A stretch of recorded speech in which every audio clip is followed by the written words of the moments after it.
हर हर महादेव दर्शकों, जय महाकाल। यदि आपके जीवन से परेशानियों का अंत हो ही नहीं रहा है, एक समस्या खत्म होती है दूसरी आ जाती है, यानी कष्ट समाप्त ही नहीं हो पा रहे हैं, तो आपको इस सोमवती अमावस्या को गुरुजी के द्वारा बताए गए 2 उपाय में से किसी एक उपाय को अवश्य करना चाहिए। ये उपाय बहुत ज़्यादा चमत्कारी हैं और इन उपायों को करने से आपके जीवन की जो भी परेशानियां हैं वो सब समाप्त हो जाएंगी।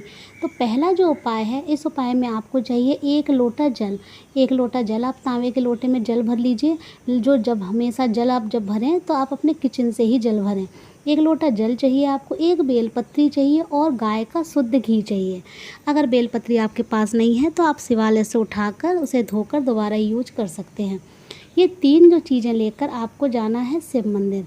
वहाँ जाकर आपको दक्षिण दिशा में बैठना है। दक्षिण दिशा में बैठकर अपना जो मुख है आपका उत्तर की तरफ हो जाएगा, तब ये उपाय करना है। अगर मंदिर में बहुत ज़्यादा भीड़ है फिर तो चाहे आप किसी भी दिशा में बैठ जाइए, लेकिन फिर भी जिधर से जल नीचे गिरता है जलाधारी की तरफ, उधर की तरफ बैठकर आप कोई भी उपाय ना करें। तो आप तीनों दिशा में से वैसे कहीं भी बैठ जाइए, कोशिश यही करें कि उत्तर दिशा की तरफ आपका मुख हो।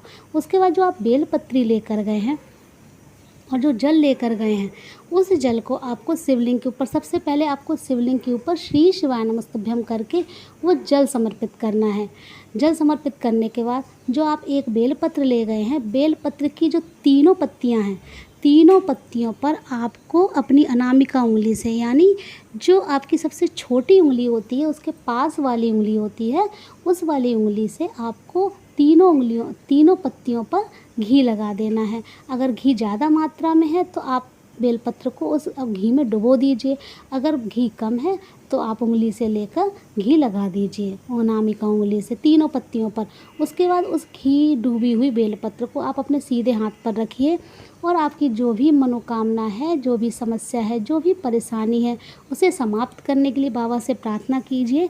आपकी जो भी मनोकामना है उसे पूरा करने के लिए बाबा से आप प्रार्थना कीजिए।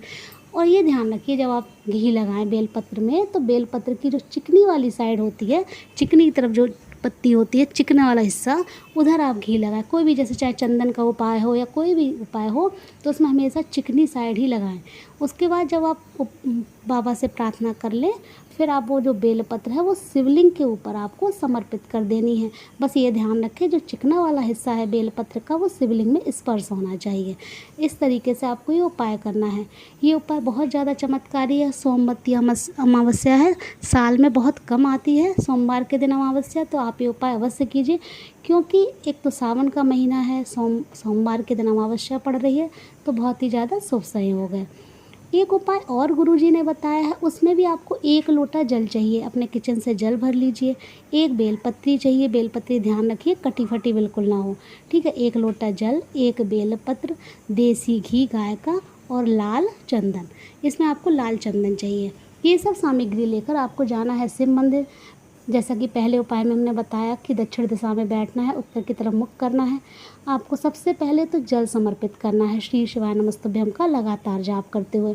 जल इतना धीरे समर्पित करें, धीरे धीरे करके, कि आप कम से कम 11 बार 21 बार श्री शिवाय नमस्तुभ्यम का जाप अवश्य कर सकें। उसके बाद जो आप बेलपत्र ले गए हैं, ध्यान रखिए, जो आप बेलपत्र ले गए हैं, बेलपत्र की जो बीच वाली सबसे बड़ी वाली पत्ती होती है बीच की, उस पत्ती पर आपको गाय का देसी घी लगा देना है। और जो नीचे साइड की पत्तियां होती हैं इधर उधर की, वो उसमें आपको लाल चंदन लगा देना है। लाल चंदन अगर लिक्विड वाला हो तो आप वैसे लगा दीजिए, अगर लकड़ी वाला है तो उसे घिस कर, या पाउडर की फॉर्म वाला है तो उसमें थोड़ा सा जल मिला लीजिए। और आपको बेलपत्र की 2 पत्तियों पर, जो साइड की दोनों पत्तियां हैं उन पर आपको लाल चंदन लगाना है, और बीच की जो पत्ती होती है उस पर आपको देसी घी लगा देना है। उसके बाद वो जो बेलपत्री है उसे लेकर अपने हाथ में रखना है हथेली पर, और आपकी जो भी विशेष मनोकामना है, आर्थिक समस्या है, जो भी परेशानी है, उसके लिए बाबा से आपको प्रार्थना करनी है। और वो जो बेलपत्र है, वो बेलपत्र आपको माता अशोक सुंदरी वाले स्थान पर समर्पित कर देनी है। बस ध्यान रखें, जिधर आपने लाल चंदन और घी लगाया है चिकनी साइड, वही हिस्सा माता अशोक सुंदरी वाले स्थान को स्पर्श करें।